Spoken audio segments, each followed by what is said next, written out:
Ouais, mais le Donald était dans son élément là, hier soir, là, à Versailles, avec de la dorure, dans le palais à l'époque. Hein, vraiment, c'est le genre d'élément qu'il aime. On le sait, fasciné par la royauté. Je pense qu'Emmanuel Macron a été très habile de jouer sur cette carte-là. Georges Mercier, analyste et doctorant en sciences politiques au Centre de recherche internationale de Sciences Po Paris et de l'Université de Montréal. Salut Georges. Salut Alex. Bon, là, on l'a, là, hein, le fameux texte de l'accord cadre, et on a assisté aussi hier à ça. Hein, Trump là, qui a sorti son crayon, qui a posé sa signature, voilà, ça y est. Qui l'a signé en plein cœur de Versailles. Il a dû aimer ça, comme tu as dit, parce que c'est vrai qu'il aime la dorure et la monarchie.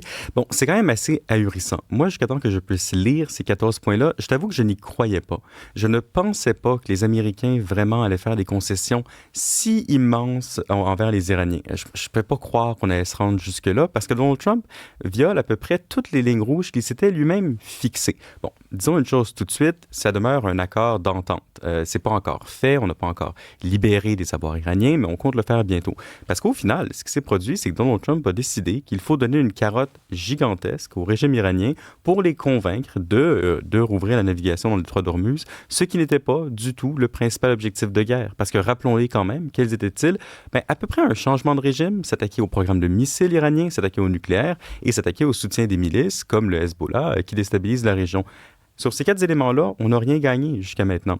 Et ce qui s'est probablement produit, c'est que ce n'est pas une victoire des Américains, ce n'est pas une victoire des Iraniens, c'est une victoire de l'économie et d'un pays, les États-Unis, qui ne sont plus capables ou qui n'ont plus l'estomac de s'imposer un dommage économique pour des ambitions géopolitiques. Donald Trump l'a reconnu lui-même hier lorsqu'il parlait au G7, où il dit, écoutez, j'ai fait ça pour nous préserver d'une catastrophe économique. Et là, on a tout de suite envie de lui demander, d'accord, mais tu savais que ça allait probablement se produire. Donc, ce que tu nous dis, c'est que tu n'étais pas prêt à aller jusqu'au bout et tu as préféré finalement offrir des concessions majeures au régime iranien plutôt que d'aller jusqu'au bout. Parce que il y avait toute la question aussi, et il s'est fait questionner là-dessus au G7 en disant, c'est vrai que vous allez comme mettre 300 milliards, je pense qu'il disait, pour reconstruire ça? Non. Ben là, finalement, le chiffre, il est là, sauf qu'il faut faire attention à la sémantique. C'est comme la création d'un fonds d'investissement qui permettra de reconstruire. Alors là, c'est pas clair. Qui va mettre de l'argent dans le pot? Mais l'accord, il demeure encore très, très conceptuel, puis il y a beaucoup d'inconnus. L'idée ici, je pense, pour ce fonds de 300 milliards-là, c'est encore de donner une carotte au régime iranien, mais ce seraient les pétromonarchies du Golfe qui investiraient et d'autres personnes. Il y a Lindsey Graham qui a dit, c'est un peu comme si on avait offert un plan Marshall à l'Allemagne alors que les nazis étaient toujours au pouvoir. Et dans les faits, il y a un peu de ça ici, parce qu'on a un régime à Téhéran qui n'a pas fondamentalement changé. S'il a changé, c'est qu'il s'est endurci, il est encore plus extrême qu'avant, et néanmoins, on leur permet de se reconstruire. Ce qui est ahurissant, c'est aussi que dès maintenant, dès la signature de l'accord qui a été signé, on permet aux Iraniens de recommencer à exporter leur pétrole. Bon, il faut dire que la situation économique de l'Iran allait très, très mal.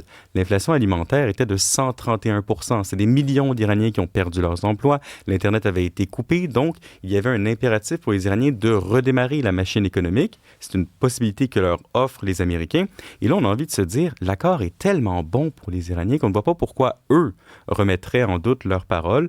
Et à ce niveau-là, c'est peut-être pour ça que si Israël continue ses incursions au Liban, c'est une autre partie de l'accord qui est ahurissante, peut-être que les Iraniens vont être plus tolérants, parce qu'ils ont beaucoup à gagner, mais ils ont aussi beaucoup à perdre.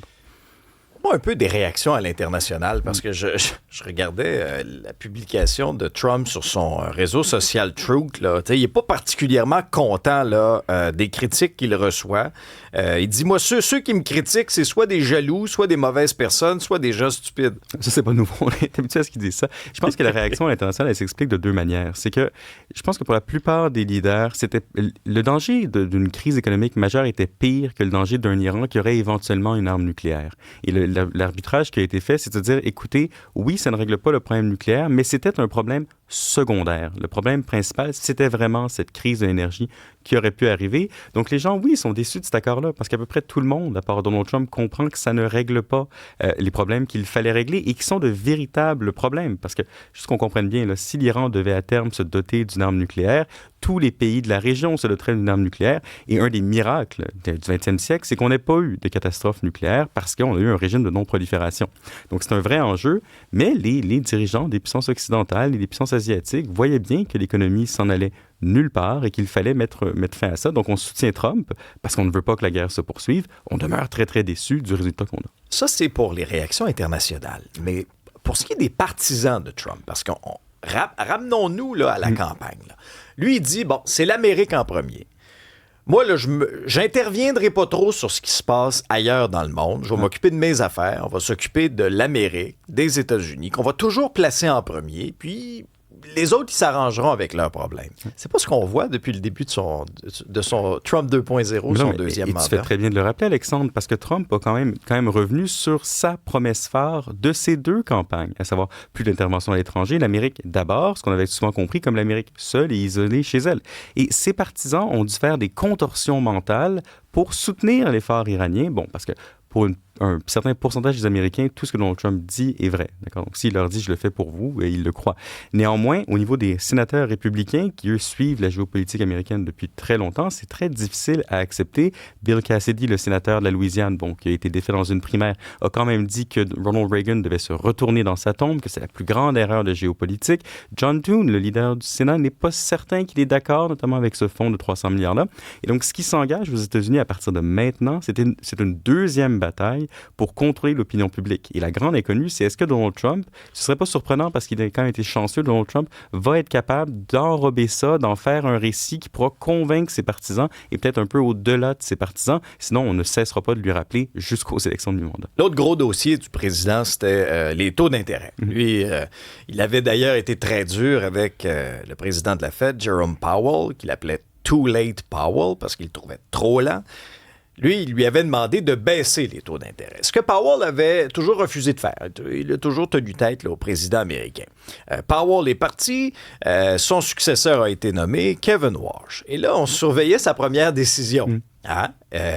Statu quo. Et il les maintient gelés. Et moi, ce que j'ai trouvé... Et il pourrait même les monter. Mais en fait, plusieurs des gouverneurs qui disaient qu'ils s'attendaient à une hausse d'ici la fin de l'année, ce qui a évidemment eu un effet sur les marchés. Oui. Ce que j'ai trouvé intéressant hier, c'est la réaction de Donald Trump. Parce que plutôt que d'insulter tout de suite Kevin Warsh ou de dire « You're too late, Warsh », de lui trouver un nouveau nickname, ce qu'il aurait été très capable de faire, eh bien, il a dit « Ah, c'est correct, peu importe, je lui fais confiance, c'est un bon gars. » Et ça, c'est quand même un changement de discours de Trump qui voulait une baisse des taux d'intérêt, qui veut encore une baisse des taux d'intérêt.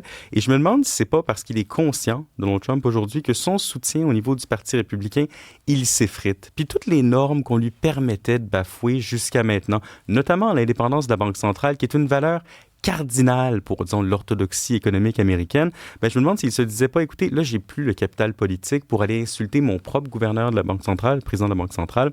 Donc, j'ai pas le choix de recommencer à être un peu plus normal. Et si c'est le cas, ça nous indique que le soutien de Donald Trump politique commence à s'effriter et que peut-être lui-même en prend conscience. Merci, Georges. Bonne journée.